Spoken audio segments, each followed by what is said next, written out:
बिस्मिल्लाहिर्रहमानिर्रहीम। Programme inside the news और मैं हूँ डॉक्टर सना। वो शहर जो दिन रात कमाता है, जिसकी फैक्ट्रियों की चिमनियाँ धुआं उगलती हैं तो तमाम मुल्क जो है उससे सांसें लेता है। और इस तमाम मसले के बावजूद हम देखते हैं कि शहर का हाल क्या है। एक साल में 3256 अरब का टैक्स देने वाला कराची में है। यहाँ पे कुछ ही पाकिस्तान के ऐसे शहरी इलाके हैं जो कि टैक्स देते हैं तो पाकिस्तान चलता है। इसमें रेवेन्यू जनरेट करने की बात इस वक्त हम कर रहे हैं और टैक्स जनरेशन में कराची का इस वक्त सबसे पहला नंबर आया है। उस लिहाज से हम देखें तो कुछ दिनों पहले हमने बात की, फिर बात कर रहे हैं कि इस वक्त थोड़ी सी बारिशों में जो कराची का हाल वो आपके सामने है। ना सिर्फ ये बल्कि यहाँ के ताजिर भी इस वक्त परेशान हैं जिस तरह से टैक्स लागू किए जा रहे हैं और हर 6 महीने में जिस तरह से पॉलिसीज चेंज की जाती हैं। वो कहते हैं हम इस तरह से अपना बजट नहीं बना सकते। घर का बजट होता है, चीज़ों का बजट होता है, लेकिन इसमें तमाम चीज़ें देखने की है कि कारोबार चलाने वाला जो कि कराची सपोर्ट कर रहा है पाकिस्तान को, उसमें एक कारोबारी शख्स के लिए क्या मसाइल पैदा हो सकते हैं। एक और क्वेश्चन ये रेज होता है कि जब कराची से रेवेन्यू जनरेट करने का एक निज़ाम मौजूद है और स्मॉल इंडस्ट्री जिस तरह से इसको सपोर्ट कर रहे हैं या उन्हें कोई मसाइल है, यही निज़ाम क्या पूरे पाकिस्तान में लागू होता नहीं है या सिर्फ कराची पे ही जोर जबरदस्ती चलती है। एक और चीज़ ये भी है कि हम सिर्फ सिंध में कराची की बात कर रहे हैं, देही इलाकों का क्या हाल है, देही इलाकों में टैक्स कलेक्शन किस तरह से होती है, इस पे भी बात होना जरूरी है। बात करेंगे आज के प्रोग्राम में। कुछ मेरे साथ आज मौजूद हैं। अफीफ राशिद साहब, आप सनतकार हैं, माशी तजियाकार हैं। सर, प्रोग्राम में आपको वेलकम करते हैं। Thank you. अफीफ राशिद साहब, ये एक हमारे लिए भी बड़े शॉकिंग न्यूज़ थे, लेकिन हम कुछ दिनों पहले इसको डिस्कस कर रहे थे कि जैसे ही अभी महीना शुरू होगा, एक दिन में ही कराची इतना पैसा कमा के दे देगा कि वफाक भी इस पे रिव्यू करने की पॉलिसी इस पे आना चाहिए। जिस तरह से हम देखते हैं कि वफाक खुद इस मामले में परेशान है कि जनाब 100 में से 40% तो वफाक के पास रह जाता है, 60% सूबों में डिस्ट्रीब्यूट हो जाता है। लेकिन कराची के साथ ऐसा क्यों है कि एक शहर ज़्यादा रेवेन्यू जनरेट कर रहा है लेकिन मसाइल जूं के तू हैं? देखिए, कराची के साथ हमेशा नाइंसाफ़ी रही है। कराची ने हमेशा पाकिस्तान को पाला है। कराची ने हमेशा सबसे ज़्यादा टैक्स दिया गया है और सबसे ज़्यादा टैक्स रिकवरी कराची से बग़ैर प्रॉब्लम्स के भी होती रही हैं। उसके बावजूद जितना FBR का ज़ोर ज़बरदस्ती है वो कराची पे ही चलती है। पंजाब में कराची के हमारे कुछ एरियाज़ पूरे पंजाब से ज़्यादा टैक्स दे रहे होते हैं, तो ये कहाँ की इंसाफ़ी। मैं ये नहीं बोलता कि कराची से टैक्स ना लें, लेकिन बाकी जो हमारे शहर हैं उनसे भी टैक्स लिया जाए और ये इक्वली जो ज़्यादा टैक्स दे रहे हैं उसकी डेवलपमेंट उतनी ही होनी चाहिए। अनफॉर्चुनेटली कराची सबसे ज़्यादा टैक्स देने के बावजूद सबसे बदतरीन हाल में इस वक्त कराची है। रोडों का नेटवर्क आप देख लें, माफियाज ने, चाहे वो वाटर माफिया हो, ट्रांसपोर्ट माफिया हो, उसने बर्बाद करके रखा हुआ है इस शहर को। इस शहर को आगे बढ़ने दें। ये जो अभी हमने टैक्स कलेक्शन की है ये कुछ भी नहीं, हम इससे डबल ट्रिपल टैक्स दे सकते हैं, लेकिन उसके लिए हमें इंफ्रास्ट्रक्चर दिया जाए, हमें एक प्लेइंग फील्ड दी जाए, एक बिजनेस फ्रेंडली इन्वायरमेंट दी जाए जिसमें हम काम कर सकें। उसके बगैर आप कैसे एक्सपेक्ट करते हैं कि कराची का बिजनेसमैन आपको जो है वो टैक्स के अंदर बहुत ज़्यादा इजाफा करके देगा। अभी भी जो आपकी टैक्स कलेक्शन हुई, LTO ने जो है बड़ी बड़ी कंपनीज के अकाउंट्स को फ्रीज करके टैक्स कलेक्ट किया गया है। ये तरीका नहीं है टैक्स कलेक्ट करने का। ये सब करने से आप कैसे एक्सपेक्ट कर रहे हैं कि आपके पास जो है वो फॉरेन फंडिंग आएगी या फॉरेन डायरेक्ट इन्वेस्टमेंट आएगी। जब वो देखेंगे कि इस तरह अकाउंट फ्रीज होके और ज़बरदस्ती टैक्स लिया जा रहा है, तो जाहिर सी बात है कि कोई भी यहाँ पे पाकिस्तान में इन्वेस्ट करने से पहले आप ये कह रहे हैं कि जो टैक्स लेने का निज़ाम है उससे आप सेटिस्फाई नहीं है। ठीक है, एक मामला तो ये है, एक ब्रैकेट में हम ये रखते हैं कि कराची ज़्यादा टैक्स दे रहा है। दूसरा ब्रैकेट आप ये कह रहे हैं कि जो निज़ाम है उस पर भी आपको एतराज़ है। जी बिल्कुल एतराज़ है। देखिए, इंडस्ट्री पंजाब में भी बहुत है, बेतहाशा है, वहाँ से टैक्स क्यों नहीं कलेक्ट होता? सारा बोझ कराची के ऊपर ही आके क्यों पड़ता है? सारा बोझ जो है वो जो हमारी सैलरी क्लास है उसी के ऊपर क्यों पड़ रहा है? हम बाकी प्रोविंसेस से टैक्स क्यों नहीं कलेक्ट कर पा रहे? हमें चाहिए कि हम उसके ऊपर जोर दें। देखिए, जो टैक्स दे रहा है अभी तक FBR उसी पे जोर डाल रहा है जो टैक्स दे रहा है। उन्हीं के अकाउंट्स फ्रीज हो रहे हैं, उन्हीं को पकड़ा जा रहा है और उन्हीं के साथ जो है वो जोर जबरदस्ती हो रही है। पर जो टैक्स नहीं दे रहा उसको कौन पकड़ेगा? उसको आप क्यों नहीं देखते? आपने एक चीज़ बनाई हुई है, फाइलर नॉन फाइलर, और उसके बाद जो नॉन फाइलर है उसके मजे ही मजे हैं, उसको ना रिटर्न्स भरने, ना उसको अपनी सोर्स ऑफ इनकम बतानी है, बैंक अकाउंट में उसके करोड़ों रुपए पड़े होते हैं, लेकिन जी वो नॉन फाइलर है तो हम उसको पूछ नहीं सकते। आप पूछे भाई ये पैसा कहाँ से आया तुम्हारे पास, what is the source of income, उसके ऊपर टैक्स लगाया जाए। सबसे पहले तो ये फाइलर नॉन फाइलर का चक्कर खत्म किया जाए। जिसका बैंक अकाउंट है उसको जो है अपना साल के आखिर में टैक्स भरना चाहिए। उसने 1 रुपये कमाए हो, 10 रुपये कमाए हो, जो एक एक्सपेंडिचर है उसको माइनस करने के बाद जो इनकम है उसके ऊपर टैक्स होना चाहिए। दुनिया भर में यही होता है। दुनिया में हम शायद वाहिद मुल्क होंगे जहाँ पे ये टैक्स पेयर और नॉन टैक्स पेयर का चक्कर है, वरना दुनिया भर में हर इंडिविजुअल को टैक्स देना चाहिए। और मैं एज अ पाकिस्तानी बोलता हूँ कि हर हम शहरियों की जिम्मेदारी है टैक्स भरना, ताकि हमारा मुल्क आगे बढ़ सके, ताकि हमें जो है वो IMF के पास बार बार ना जाना पड़े, हमारी गवर्नमेंट इतनी जो है वो सस्टेनेबल हो कि उसको दूसरों से टैक्स लोन्स ना लेने पड़े। आज हम बगैर टैक्स दिए, जब हमने टैक्स नहीं दिए, बाकी सूबों से आपने टैक्स नहीं लिए, आपने नॉन फाइलर्स को इतनी खुली छूट दी हुई थी, तो तभी आपको अपने एक्सपेंडिचर पूरे करने के लिए आपको लोन लेने पड़े। और आज उसका हम क्या हम भुगत रहे हैं कि अब हमारा जो बजट बनता है उसका मेजर चंक जो है वो डेट सर्विसिंग में जा रहा होता है, इंटरेस्ट में, सूद में जा रहा होता है।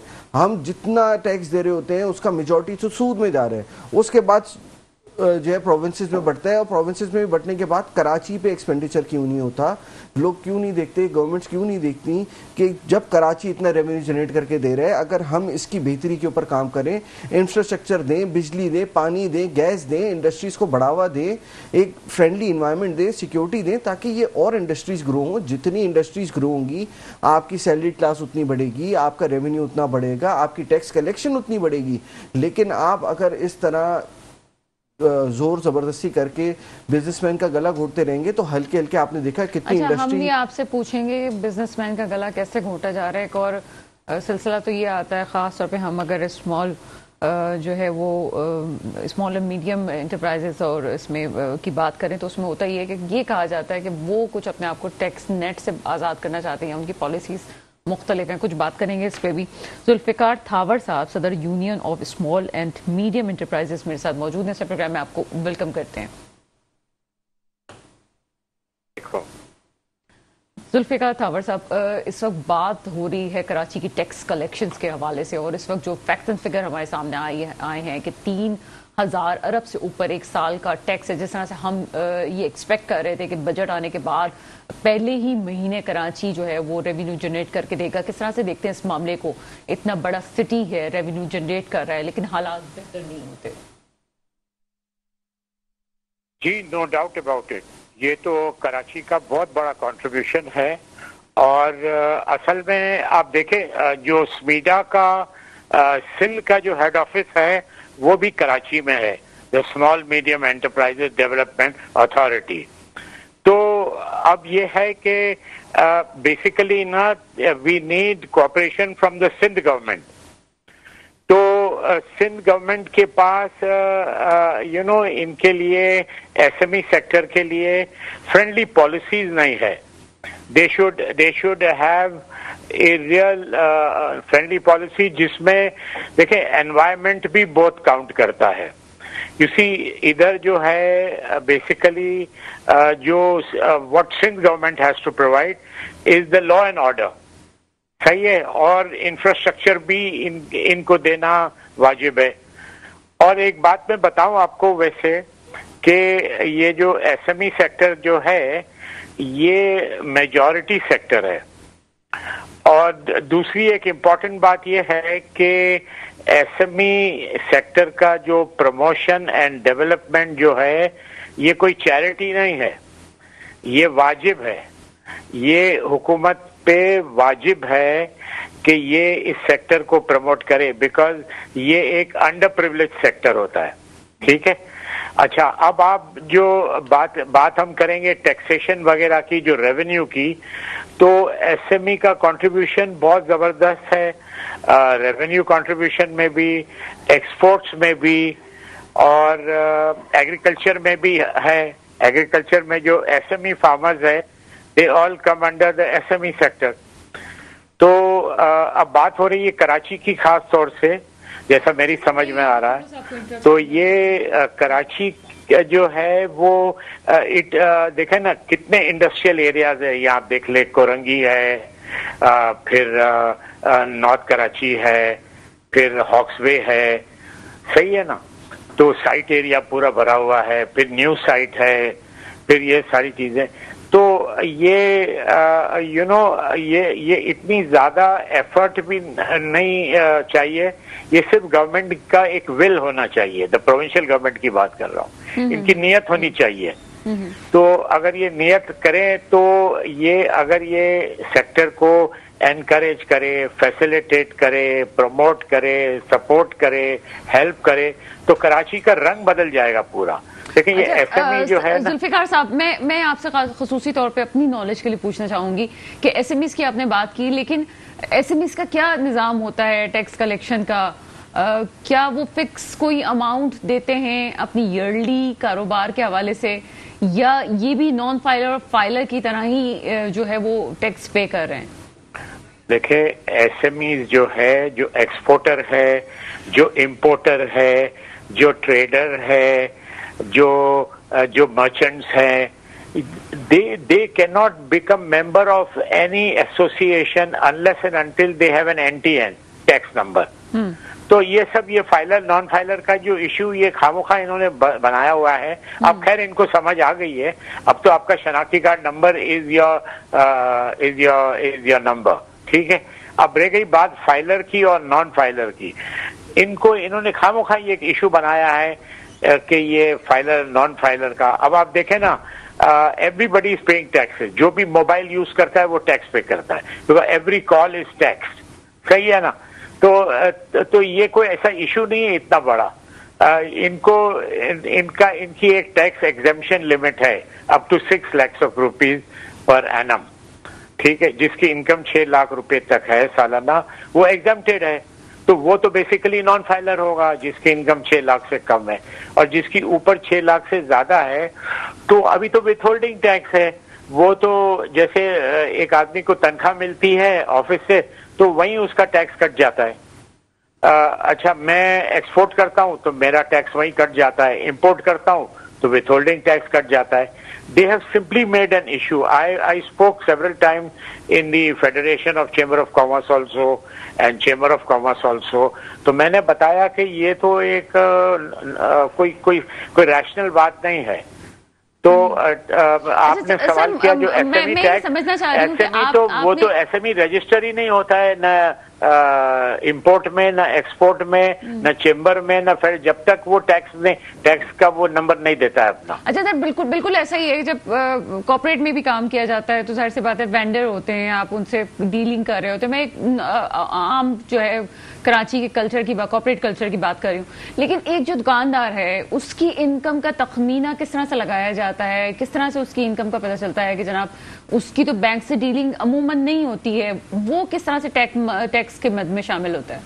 देखिए, ये अभी जो आपका एसएमई है ना, उसका आप डेफिनेशन देख लें। आप अगर बात करती है माइक्रो की, तो माइक्रो की बात अलग हो जाती है। But no SME is not paying taxes. Every SME pays taxes. उसके बगैर वो उसकी गाड़ी नहीं चल सकती, वो काम ही नहीं कर पाएगा। माइक्रो की बात और है। माइक्रो जो है वो तो बहुत छोटे लोग हैं ना। अब आप देखें ना, एसएमई का मैं आपको डेफिनेशन बताऊं कि एसएमई का डेफिनेशन इतना वाइड है कि देखें, जो लार्ज है वो तो हैंडफुल है। लार्ज कितने हैं? लार्ज तो बहुत थोड़े हैं। लार्ज तो वो है जो हैंडफुल है, बाकी तो सब एसएमईज है। अच्छा, अब एसएमई में भी मीडियम है, अपर मीडियम है, हायर मीडियम है, तो they are very big businessman. कितनी corporate firms they are SMEs, और कितनी इंडस्ट्रीज जो है वो एसएमईज में आती है। बड़ी बड़ी सुपरमार्केट्स को आप क्या समझती है? They also come under SMEs, because जाहिर है वो जो लार्ज है उसमें तो हैंडफुल है ना। लार्ज में कितने हैं? वो तो आदम जी, हाजी दाऊद, ये वो, और वो अरग लिमिटेड, ये वो तो कितनी ऐसे लार्ज में तो बहुत थोड़े आते, बाकी तो सब एसएमईज है। इनको तो पता ही नहीं है कि ये एसएमई का डेफिनेशन क्या है। तो अभी तो एसएमई डेफिनेशन को हमने और वाइड कर दिया हुआ है। तो हमने स्टेट बैंक के अंदर ना इसको काफी मैटर को टेकअप किया और हमने कहा तो स्टेट बैंक का भी फुल कॉपरेशन है और SME has been recognised by the government and देखें ना अभी आप चेंबर ऑफ कॉमर्स ले लें, चेंबर ऑफ कॉमर्स के मेजॉरिटी मेंबर्स एसएमईज है, आप चेक कर लें उनके साथ। तो ये वेरीफाइबल बात है, उनके सारे मेंबर्स एसएमईज है, ज्यादातर 80% मेंबर्स उनके एसएमईज है। अच्छा, मैं आपसे पूछना चाह रही हूँ कि जाहिर सी बात है ये फार्मूलाज और ये इस लिहाज से आप बेहतर जानते होंगे, मुझे बताइएगा कि ये कैसे डिफाइन होता है कि ये एसएमईज के मद में ये जाएगा, ब्रैकेट में जाएगा और ये एसएमईज के ब्रैकेट में नहीं जाएगा, ये माइक्रो के ब्रैकेट में जाएगा, ये मीडियम के ओके, ये बहुत अच्छा सवाल किया आपने। देखें इसके पैरामीटर्स है, जिसके एसेट्स प्रोडक्टिव एसेट्स 10 करोड़ से ज्यादा है तो वो अप टू 10 करोड़ उसके अगर प्रोडक्टिव एसेट्स है तो वो एसएमई है, ठीक है। और जिसका टर्नओवर जो है वो 1 बिलियन तक है तो वो भी एसएमई है। तो इससे आप अंदाजा लगा लें कि कितना वाइड डेफिनेशन है। सही है ना? तो ये काफी अच्छा। अब जो माइक्रो है वो तो जिसके पास 20 लेबरर्स है या 10 आदमी काम करते हैं, वो बेसिकली माइक्रो जो है वो कॉटेज इंडस्ट्री कहला सकती है। You know they are very small people but nevertheless उनका भी कंट्रीब्यूशन है और वो भी बहुत है, उनकी भी तादाद बहुत है। और अब तो इन्होंने ऐसे कर दिया है ना, ये तो सारा डिजिटलाइजेशन अब होने जा रहा है, अब इसमें से तो कोई भी नहीं बच सकेगा। Everybody will be on record. सही है ना? अच्छा, तो आपका एक वास्ट एक एक्सपीरियंस है, आप इस इंडस्ट्री में रहे। मैं एक आपसे शॉर्ट आंसर पूछना चाहूंगी, क्या आप टैक्स के इस पूरे निजाम से जो रिकवरी की जाती है उससे मुतमईन है? देखें, रिकवरी जो होती है ना, अभी जो रिकवरी आजकल हो रही है ये वो इतनी जबरदस्त हो रही है। आपने देखा होगा अभी ये इन्होंने कितनी रिकवरी की, कितने। तो that is due to the withholding tax. हर चीज में ये टैक्स पहले ही ले लेते, तो फिर रिकवरी की बातें जो देखें अभी अब आप देखें, अब तो इन्होंने ये कर दिया, बहबूद के ऊपर ना कोई टैक्स नहीं था ना, अब बहबूद के ऊपर भी वो टैक्स ले लेंगे, विथ होल्डिंग टैक्स। आपको पेमेंट करेंगे बहबूद का, उसी वक्त 15% काट लेंगे। तो इन्होंने कोई चीज छोड़ी थोड़ी है। मुझे एक मजे की बात आपको बताऊं, मेरी बात एक इनकम टैक्स के कमिश्नर से हो रही थी। मैंने कहा भाई साहब, ये तुमने तो कत्लेआम किया हुआ है, ये तो तुमने किसी को छोड़ा ही नहीं है। तो उसने मुझे बोला कि देखें, बात ये है कि जब तक एफबीआर है पाकिस्तान डिफॉल्ट में नहीं जाएगा। आप देखें कितना जबरदस्त इन्होंने काम किया हुआ है कि अभी आईएमएफ भी आपसे फुल्ली सेटिस्फाइड है कि उन्होंने कहा सारी सब्सिडीज बंद कर दो। अब एक्सपोर्टर्स जो है उनके ऊपर 1% टैक्स था, ठीक है। अब उन्होंने 1% का, अब जो वो एक्सपोर्टर टैक्स देगा अपनी प्रॉफिट पे, तो वो 29% देगा। और अभी इस वक्त वो एक्सपोर्ट करता है तो अपने इनवॉइस वैल्यू का 2% दे देता है। इसका मतलब एक्सपोर्ट का जब रियलाइजेशन उसका आता है तो बैंक काट लेती है 2% उसी वक्त। तो अब आप देख लें, इन्होंने किसी को नहीं बख्शा हुआ है। एक्सपोर्टर्स को छोड़ा हुआ था ना कि चलो ये एक्सपोर्टर्स है, ये एक्सपोर्ट करते हैं, ये हमारा फॉरेन एक्सचेंज अर्न करते हैं, अब उनको भी नहीं छोड़ा। आईएमएफ ने इनको बोला ये करो, because people are not paying taxes. देखिए, I am an SME, I would like to talk very fairly for everybody. हम जो है we should start paying our taxes. अगर हम टैक्स नहीं पे करेंगे तो ये कैसे काम चलेगा? देखिए, अभी हमारा डिफेंस का भी बजट बढ़ता चला जा रहा है, बिकॉज यू नो कि देयर इज कॉन्फ्लिक्ट एवरीवेयर। सही है? तो उसके भी तो हमारा एक प्रिपेयर्डनेस होना चाहिए, तो उसके लिए एवरीथिंग कॉस्ट मनी। तो मतलब है कि अगर हम देखें, बाहर मुल्कों में ना पता है कितना टैक्स है? 45% टैक्स है, 45% टैक्स है। और मगर उधर क्या है, there is one thing that they give you in return, या आपसे टैक्स 45% लेंगे तो आपको अनएम्प्लॉयमेंट का वो मिलेगा, आपको मेडिकल मिलेगा, आपको रोड अच्छे मिलेंगे, आपको या जिस दिन ये रिटर्न में देने लग जाएंगे ना हमें, लोग खुशी से टैक्स देंगे। ये भी बात आप नोट कर लें। Very well set. Zulfiqar Thawar साहब हमारे साथ मौजूद है। एक छोटा सा ब्रेक लेते हैं, ब्रेक के बाद आपके सामने हाजिर होते हैं। ब्रेक के बाद आपके सामने हाजिर हैं। जिस तरह से टैक्स के हवाले से बात की गई, तो यहाँ पे शायद वो बच्चा जो पैदा ना होता हो वो भी टैक्स मद में शामिल हो जाता है, और साथ साथ यहाँ पे दूध का डब्बा भी खरीदने जाएं तो उसको पहले ही जनाब उसमें टैक्स होता है, हर तरफ टैक्स है। बहुत अच्छी बात है, अगर टैक्स के बाद, रिकवरी के बाद तमाम चीज़ें बेहतर हो रही हो तो इंसान खुशी से टैक्स देता है। आगे चलते हैं। अभी राशिद साहब, आपने एक बात कही थी कि सनतकार का गला घोटा जा रहा है, इसको ज़रा डिफाइन कीजिएगा कि आपको क्या लगता है, बाकी सनतकार के साथ कोई नारवा सलूक है क्या? वो बजट मेंटेन नहीं कर सकता या बना नहीं सकता अपना? देखिए, बजट बन नहीं सकता इस वक्त, वो इसलिए कि हमें किसी किस्म की एक कंसिस्टेंसी नहीं है पॉलिसी में। कभी सुपर टैक्स आ जाता है, आपका ऑलरेडी 30% आप कॉर्पोरेट टैक्स दे रहे हैं, फिर अगर ओनर उसके अंदर से डिविडेंड लेता है तो फिर डिविडेंड टैक्स देता है, फिर उसको अपना इनकम टैक्स देता है। अगर आपकी सैलरी जो है वो, अगर आप सीईओ या सीईओ लेवल के अगर आपकी जॉब है तो उसके अंदर जो आपकी सैलरी है वो 40% तक आपका टैक्स कट जाता है। उसके अगेंस्ट आपको मिलता क्या है? आप ये समझें कि इंडस्ट्री को चलाने के लिए आपको इंसेंटिव देने पड़ेंगे, आपको इंडस्ट्री को प्रमोट करना पड़ेगा। आज आप गवर्नमेंट अनाउंस करे कि कोई भी इंपोर्ट सब्स्टिट्यूशन की इंडस्ट्री लगाए, उसको हम 30% की जगह 15% टैक्स लगाएंगे अगले फॉर नेक्स्ट 5 ईयर्स। देखिए आप लोग आके लगाएंगे। मसला ये है कि गवर्नमेंट को ऐसे स्टेप्स नहीं लेती जिससे वो इंडस्ट्रीज को प्रमोट कर सके। हम जो 25 करोड़ की आवाम है, हम एक ट्रेडिंग नेशन बन के नहीं रह सकते, हमें इंडस्ट्रीज को बढ़ाना है। इंडस्ट्रीज के अंदर हमें कॉटेज इंडस्ट्री को भी प्रमोट करना है, हमें एसएमईज को भी प्रमोट करना है, और हमें फॉरेन डायरेक्ट इन्वेस्टमेंट के through large scale industrial complexes को भी प्रमोट करना है जो यहाँ पे आके। मैं कुछ कहूँ कि आपसे मेजर पार्ट्स आप बताएं फिंगर टिप पे कि ये कर लें तो बेहतरी आ जाएगी। देखिए, आप इस वक्त आप कराची में अगर इंडस्ट्रियल प्लॉट लेने चले जाएं, चाहे आपका लांडी हो, कोरंगी हो, साइट 1, साइट 2, तो उसकी ज़मीन इतनी महंगी हो चुकी है, उसकी ट्रेडिंग हो के कि कोई भी बिजनेस वाइबल नहीं रहता कि आप वहाँ पे इंडस्ट्री डाल के आप पहले लैंड खरीदें, उस पर कंस्ट्रक्शन करें और फिर इंडस्ट्री डालें, आपका आरओआई आ ही नहीं सकता।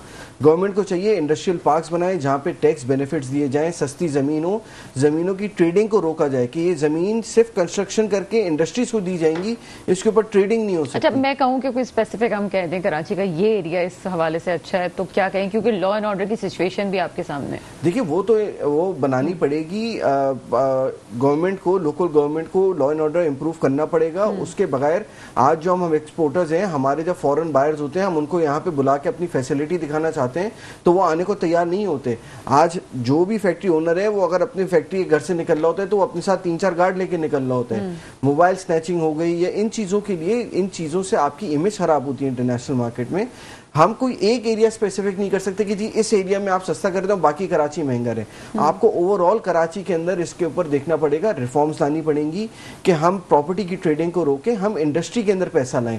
इंडस्ट्री के अंदर जब पैसा आएगा तो आपकी जॉब्स क्रिएट होंगी, आपकी इकोनॉमी का साइज बढ़ेगा, जीडीपी बढ़ेगा, आपके टैक्स के रेवेन्यू कलेक्शंस में बहुत ज़्यादा इजाफा होगा। हमारा सारा गवर्नमेंट का इस वक्त जो फोकस होता है अनफॉर्चुनेटली वो इस तरफ होता है कि जो ऑलरेडी लोग टैक्स दे रहे हैं हम उसी से और टैक्स ले लें। आज के दिन में if I am not wrong शायद 50 लाख जो है वो कंपनीज और इंडिविजुअल्स मिला के हैं tax pairs in Pakistan. 25 crore की आवाम में अगर से 50 लाख लोग टैक्स देंगे तो कैसे मुल्क चलेगा? इसके लिए ज़रूरी है कि आप और लोगों को टैक्स नेट के अंदर लेकर आएँ। अच्छा, आपने कहा कि जो ज़मीनों वाला मसला है उसको रिव्यू करने की ज़रूरत है। लाहौर में ज़मीनें हमने देखा है कि सस्ती हैं कराची के मुकाबले में, तो अगर कोई इंडस्ट्रियल जोन बनाया जाए नए सिरे से, हम तो वैसी आबादी हम देख रहे हैं कराची फैलता चला जा रहा है, आप समझते हैं कि गवर्नमेंट ये एक ऐसा काम है जो हो सकता है? क्योंकि ज़मीन 30 करोड़ की लो, सामान 30 करोड़ का डालो, फिर आगे जनाब एम्प्लॉयमेंट है, बिल्कुल डेफिनेटली हो सकता है। अभी धाबेजी में भी इकोनॉमिक जोन डाला गया, इसी तरह और इकोनॉमिक जोन डाले जाएं और वहाँ पे टैक्स बेनिफिट्स और इम्पोर्ट ड्यूटीज के अंदर बेनिफिट्स दिए जाएं for installation of fixed asset जो मशीनरी के अंदर आपका हो। आप मशीनरी के ऊपर टैक्स बेनिफिट्स दें, ड्यूटी बेनिफिट्स दें कि ठीक है, अगर आप ये इंडस्ट्री लगा रहे हैं, उसकी अगर आप मशीनरी इंपोर्ट कर रहे हैं उसके अंदर आपको हम टैक्स का बेनिफिट देंगे। आज मैं कोई मशीनरी इंपोर्ट करता हूँ, डिपेंडिंग ऑन डिफरेंट कंट्रीज मुझे 18% सेल्स टैक्स देना पड़ता है। अब एक चीज जो मैं खरीद रहा हूँ उसके ऊपर मैं सेल्स टैक्स दे रहा हूँ, मशीनरी में इंपोर्ट कर रहा हूँ उसके ऊपर 18% सेल्स टैक्स दे रहा हूँ। तो आप मुझे बताएं कि मैं मशीनरी इंपोर्ट कर रहा हूँ उसमें सेल्स टैक्स की क्या इन्वॉल्वमेंट है, लेकिन मुझे 18% सेल्स टैक्स देना पड़ता है, फिर मुझे 5 से 10% 20% उसके ऊपर एडिशनल कस्टम ड्यूटी देनी पड़ती है। एक छोटा एग्जांपल दूं, मेरी अभी फैक्ट्री के अंदर एक इलेक्ट्रॉनिक का पार्ट खराब हुआ, $800 का पार्ट था, उसके ऊपर 2.5 लाख रुपए ड्यूटी दी है मैंने। इसकी क्या जस्टिफिकेशन है हमें नहीं पता, हमारे पास सिर्फ लेटर आ गया कि जी आपकी ये ड्यूटी बनती है, आपने ये पे करना है। $800 के ऊपर 2.5 लाख रुपए ड्यूटी, कहाँ का सेंस बनता है? लेकिन अनफॉर्चुनेटली हम ना उसको चैलेंज कर सकते हैं ना कुछ कर सकते हैं। हमने पे किया, हमारी इन्वेस्टमेंट बढ़ गई, हमारी कॉस्ट बढ़ गई, हमारा कैपिटल उसके अंदर बढ़ गया, लेकिन गवर्नमेंट इन चीज़ों को देख ही नहीं रही कि अगर मैं इंडस्ट्रीज को इतने ज़्यादा प्रॉब्लम्स देंगे तो हम कैसे अपनी जो है वो एम्प्लॉयमेंट बढ़ाएंगे, हम अपनी GDP कैसे बढ़ाएंगे, हम डायरेक्ट फॉरेन इन्वेस्टमेंट कैसे डिक्टेशन को फॉलो करना पड़ जाता है, नहीं भी करना चाहते तब भी फॉलो करना पड़ जाता है। हल क्या है? अतीक मीर साहब और ऑल कराची ताजिर इत्तेहाद से आपका ताल्लुक है, प्रोग्राम में आपको वेलकम करते हैं। शुक्रिया। अतीक मीर साहब, जो गुफ्तगू चल रही है, क्या कहेंगे इस हवाले से कि कराची के ताजिर किसको जिस तरह से टैक्स मद में शामिल किया जाता है, टैक्स के नेट में शामिल किया जाता है, उससे आप मुतमईन हैं तमाम निज़ाम से?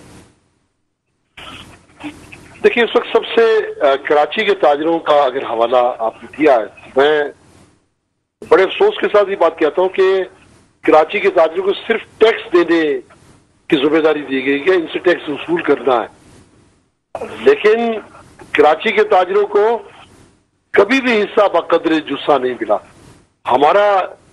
हमारी आबादी घटा के लिहाज आबादी जो टैक्स दिया जाता है उसमें भी मैं समझता हूं कि 70 से 80% खुर्द बुर्द हो जाता है, और पंजाब का हिस्सा टैक्स में हमारे टैक्स से कम है, लेकिन आबादी ज्यादा होने की वजह से वो हमारा दिया हुआ टैक्स पूरे पाकिस्तान को तकसीम हो जाता है।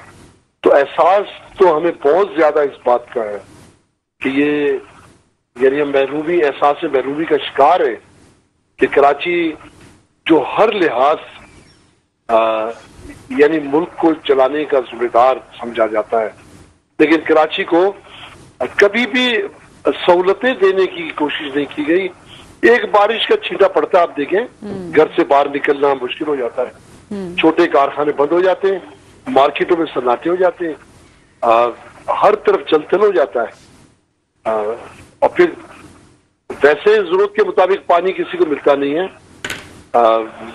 अब तो वो कराची वाइड शहर है जहां पानी टैंकर से मिलता है, और वो भी कभी डिफेंस वगैरह के इलाके तक ये मजबूरियां थी। अब पूरा शहर टैंकर्स के ऊपर डिपेंडेड है।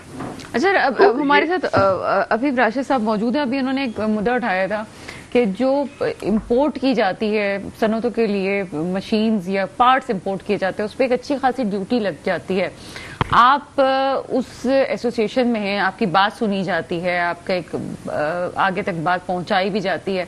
क्या इस हवाले से कोई बात हुई है कि जनाब जो सामान आया जाता है स्पेशली फॉर इंडस्ट्री, इस पे छूट होनी चाहिए?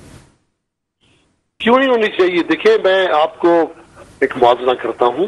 दुनिया में देखें, ये जो इंपोर्ट है हमारा आज भी डेफिसिट, अफसोसनाक हद तक जो ट्रेड डेफिसिट है वो बढ़ता चला जाता है। उसकी वजह सिर्फ ये है कि हम अपनी इंडस्ट्री का गला घोंट रहे हैं, जिसकी बिना पर जो इंपोर्टेड अशिया है वो हमारे मार्केट में उनका गलबा बढ़ता चला जा रहा है। अब फिर उस पर मरे पे 100 दुर्रे देखें कि जहां से हम जिन ममालिक से जो हमारे पड़ोस के ममालिक हैं, एक बड़े पैमाने पे जो गलत तरीके से सामान मंगवाया जाता है, यानी स्मगल्ड आइटम्स जो है, उससे मार्केटें भर गई हैं, कोई उसको रोकने वाला नहीं है। अब ये सुहाने रूह है किसी भी मैशत के जिस्म में, ये एक जहर है। ये जो इसका कोई मुकाबला कर ही नहीं सकता। ये तो जरूर है कि चलिए एक बाई बॉर्डर एक कानूनी तरीके से मुल्क में आने वाला सामान हमारी इंडस्ट्री कुछ सरवाइव कर भी ले। स्मगलिंग के सामने तो बड़े बड़े मैं समझता हूँ कि बुत ढेर हो जाते हैं। तो हर तरफ से मैं देख रहा हूं कि हुकूमत इन्हें सहारा देने को तैयार नहीं है। मैं आज भी कहता हूं कि हमें वो जो इम्पोर्टेड आइटम्स हैं, क्या वजह है कि जब छोटे छोटे मुल्क वो तैयार कर रहे हैं, हमारे उसकी प्रोडक्शन क्यों नहीं हो सकती? अब देखें, साइंस जदीद है, अब टेक्नोलॉजी छोटे छोटे मुल्कों को मुंतकिल हो गई है। अब वैल्यू एडिड आइटम्स पाकिस्तान में भी बनने के मौके मौजूद हैं। इस पर बहुत ही संजीदगी के साथ, जिम्मेदारी के साथ इसे बारीक बीनी से देखना होगा और हमारे यहाँ ऐसी इंडस्ट्री को फरोग देना होगा। तो हमें इम्पोर्ट के उस फ्लड के सामने सहारा दे दे जो हमारी मैशियत को खा गया है। तो यही सबब है कि कोई देखें, जब हम ये ट्रेड डेफिसिट से बहुत सारी चीजें होती हैं, हमारा डॉलर ज़री मुबादला मुल्क से बाहर चला जाता है, हमें टैक्स कब मिलता है, हमारी मार्केट, हमारी इंडस्ट्री बैठ जाती है, हम इन्हिसार करते हैं इम्पोर्टेड सामान के ऊपर। ये बहुत, मैं समझता हूँ, हुकूमत के लिए सोचने का मुकाम है। एक तरफ तो आप कहते हो कि ये 14,131 अरब का हदफ कैसे पूरा होगा, गुज़श्ता माली साल में भी इतना बड़ा शॉर्टफॉल हो गया, तो आपको उसके बावजूद अकल समझ आई नहीं कि आप आने वाले वक्तों में किस तरीके से मैशत की कर रुख बेहतर करोगे, ये नोक पलक किस तरह संवारोगे। आप कम से कम स्टेक होल्डर्स के साथ बैठ जाएं, इंडस्ट्रियलिस्ट से पूछें कि आपको क्या तकालीफ है, कौन सी मशीनरी है जो हम जिस पर रिलीफ दें और जिसके मुल्क में दरामद किए जाने से हम इम्पोर्ट हमारी कम हो जाए, एक्सपोर्ट बढ़ जाए।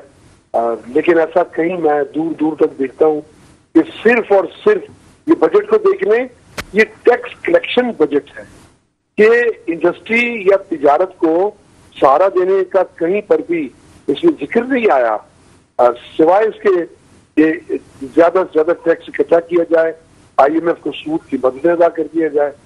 तो ये मैं समझता हूँ कि पाकिस्तान की तारीख में इससे बदतर। फिर आप देखिए, अभी बैंकों की तबाही का भी आगाज होने वाला है। ये आज पहली तारीख से वो जो नॉन फाइनर्स पर सख्तियां थी, अब फाइनर्स पर भी हैं। अब 0.3% 50,000 से ज्यादा रकम निकलवाने पर फाइनर भी अदा करेगा।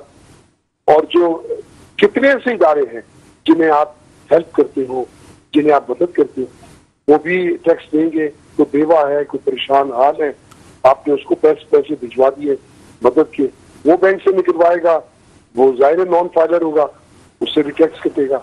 आपने तो छोड़ा ही किसी को नहीं। तो मैं समझता हूँ कि इस वक्त एक नफ्सा नफ्सी का आलम है। पूरी मैशियत इस वक्त वेंटिलेटर पर है और मसनूई निज़ाम तनफ्फुस से ये उसे मुतहर्रिक रख के ये तासुर दे रहे हैं और ये फूले नहीं समा पाते कि हमने मैशियत को, मुल्क को डिफॉल्ट होने से बचा लिया है। अब पता नहीं कौन से इशारे होंगे कि मुल्क डिफॉल्ट से बचता है।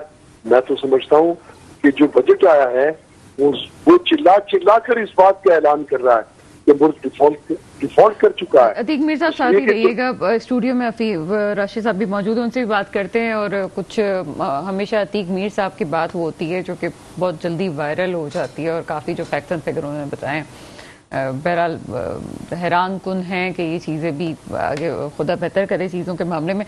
अफीफ, आपकी तरफ आते हैं। जो चीज़ें अभी अतीक मीर साहब ने कही, आप समझते हैं कि इस बजट के बाद अभी वो असरात आई नहीं और आने वाले हैं वो भी? जी डेफिनेटली। देखिए, अगर आप ये बजट देखें तो इस बजट में इंडस्ट्री से लेके बिजनेसमैन से लेके किसी किस्म की भी कोई जो है वो चेंजेस नहीं आई हैं। अनफॉर्चुनेटली हम एक्सपेक्ट कर रहे थे कि बिज़नेस को अच्छे रिलीफ देंगे, ये डिफरेंट सेक्टर्स को रिलीफ देंगे, एक्सपोर्ट को प्रमोट करेंगे। लेकिन गवर्नमेंट के अंदर जब तक खुद एक एक्सपोर्टिंग कल्चर को प्रमोट करने का नहीं आएगा, पाकिस्तान की एक्सपोर्ट नहीं बढ़ पाएगी। जब तक आप खुद एक डिस्करेजिंग फैक्टर नहीं लाएंगे इंपोर्ट्स के लिए, हम जब तक ये टॉप से नीचे नहीं आएगा तब तक ये कल्चर नहीं डेवलप होगा। मेड इन पाकिस्तान का आपको लोगों को लेके चलना होगा।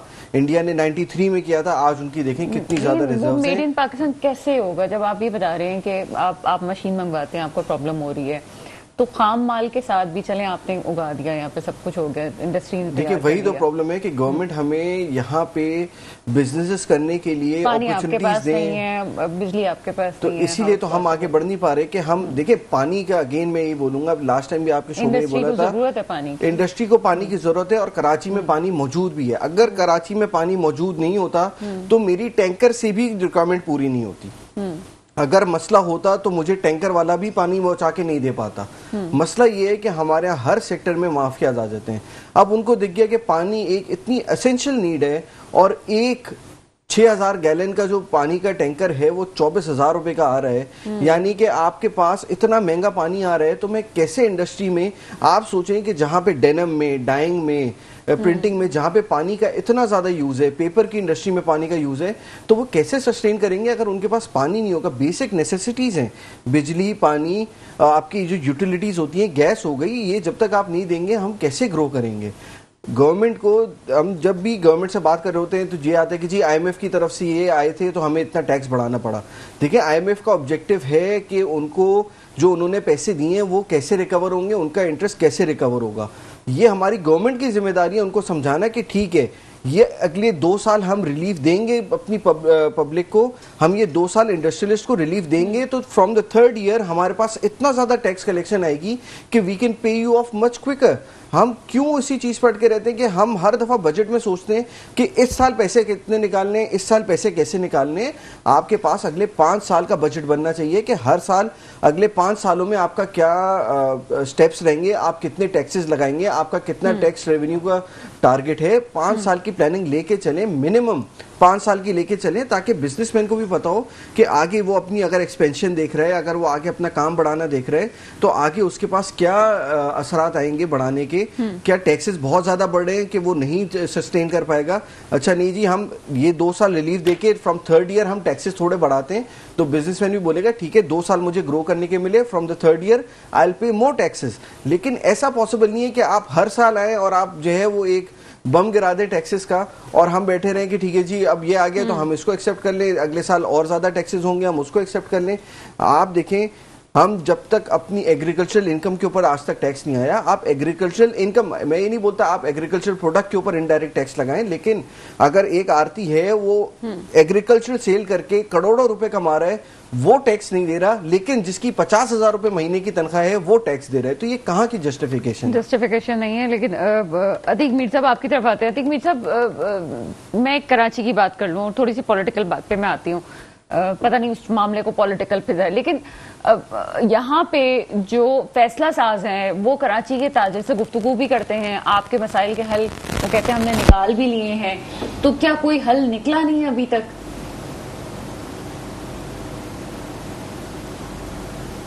अतीक मीर साहब, आप मेरे साथ मौजूद हैं?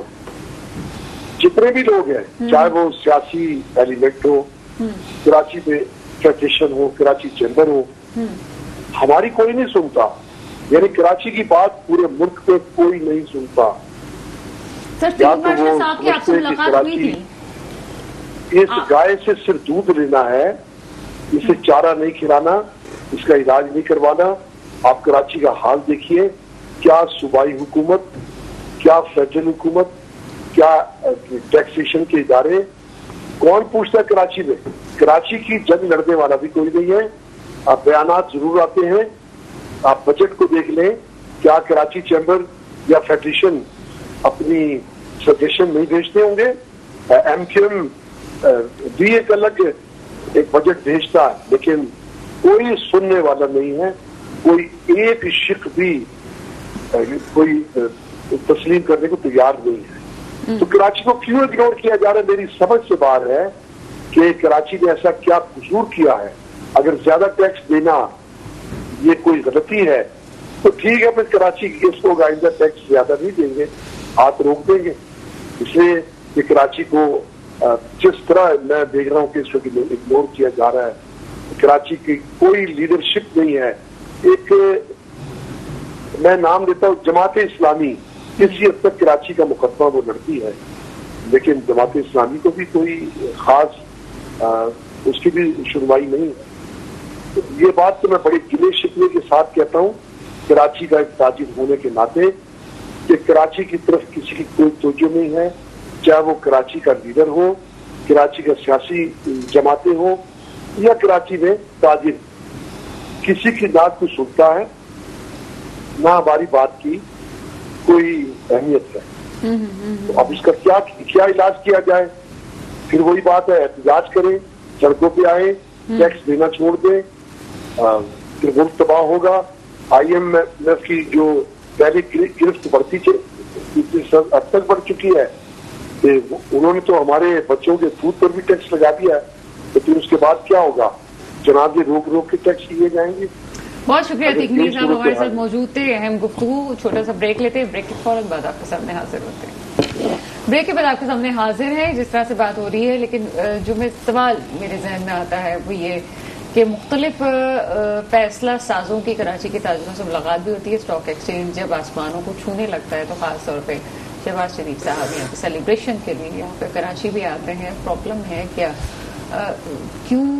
बात तो फकत यही है कि इग्नोर किया जा रहा है। सबसे इम्पोर्टेंट चीज़ जो ऑर्डर की सिचुएशन में जो आम आदमी फंसा हुआ है तो अपनी तरफ है, लेकिन कभी इंडस्ट्रियल एरियाज की तरफ आप चले जाएं तो वहाँ पे जो हालात हैं, वहाँ पे एक आम आदमी वहाँ से गुजर नहीं सकता। वहाँ बड़े प्रॉब्लम्स हैं।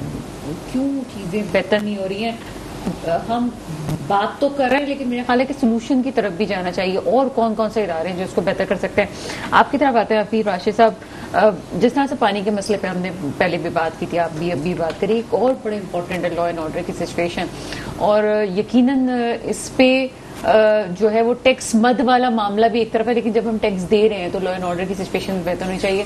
क्या समझते हैं किस हद तक प्रॉब्लम फेस कर रहा है एक बिजनेसमैन खास तौर पर इस हवाले से? देखिए, बिजनेसमैन को बहुत प्रॉब्लम्स हो रही हैं इसके अंदर। वो इसलिए कि हमारी लेबर जो है ना वही प्रॉब्लम में रहती है। जब लेबर प्रॉब्लम में रहेगी तो हम प्रोडक्शन कैसे चलाएंगे? हम हर वक्त एक प्रॉब्लम में रहते हैं कि जी लॉ एंड ऑर्डर सिचुएशन, आप इस वक्त लेबर को सैलरी दें तो हर महीने मेरे पास 2 लोग आते हैं, सर हमने ATM से पैसे निकाले, हमारे चोरी हो गए।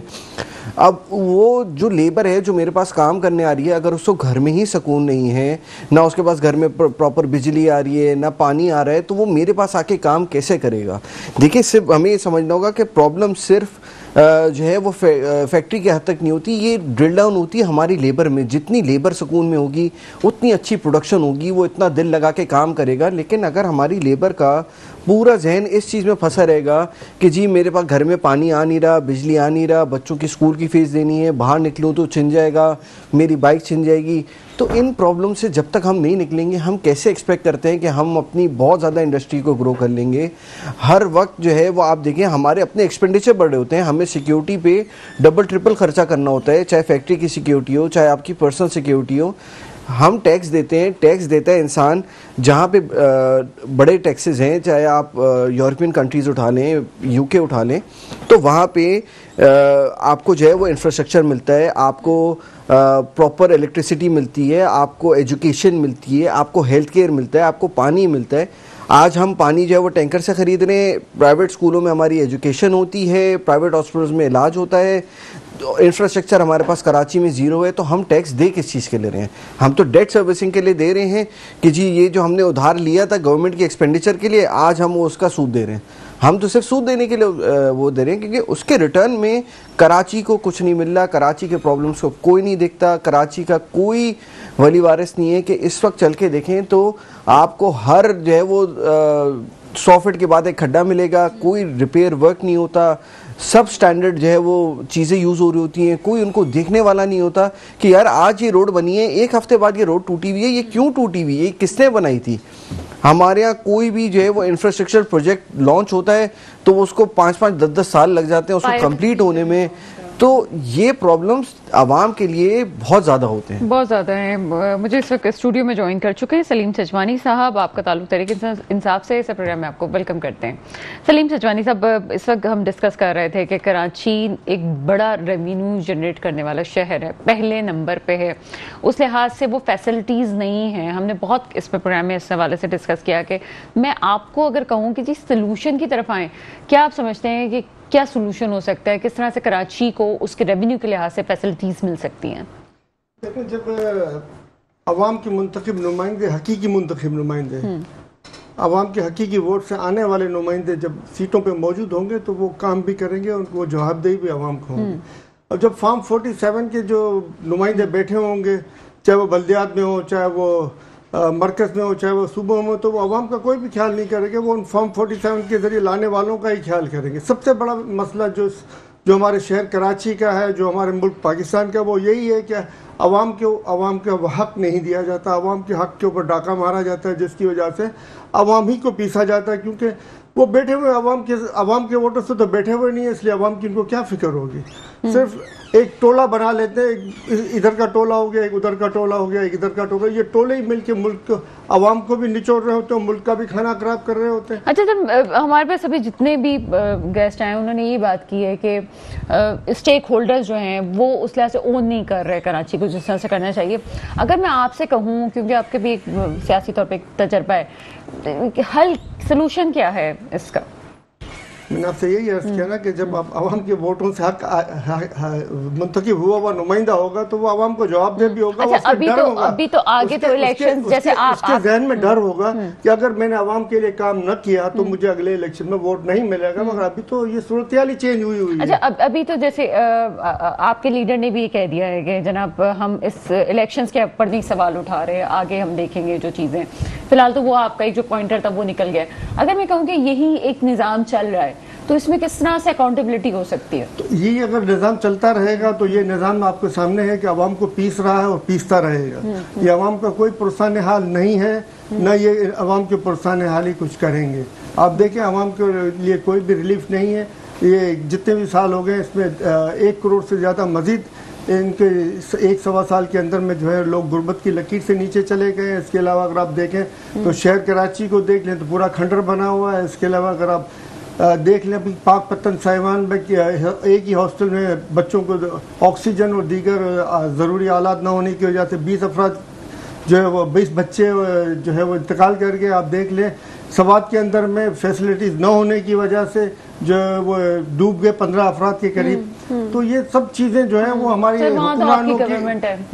गवर्नमेंट है, उसमें कोई भी जिम्मेदार है, चाहे हमारी हो चाहे किसी और, जो भी जिम्मेदार है उसको सजा मिलनी चाहिए, वो उसका जिम्मेदार है, उसको पनिशमेंट मिलनी चाहिए। दोनों सीएम को मुअत्तल कर देना चाहिए, पंजाब के और खैबर पख्तूनख्वा के, कि भाई ये दोनों सीएम नाअहल है, जिनके अहद में अस्पतालों में सहूलत नहीं है, जिनके अहद में 25 फीट खड़े हुए लोगों को बचाने की सहूलियत नहीं है। कि आप भी ताजिर हैं, आप भी कारोबार कर रहे हैं।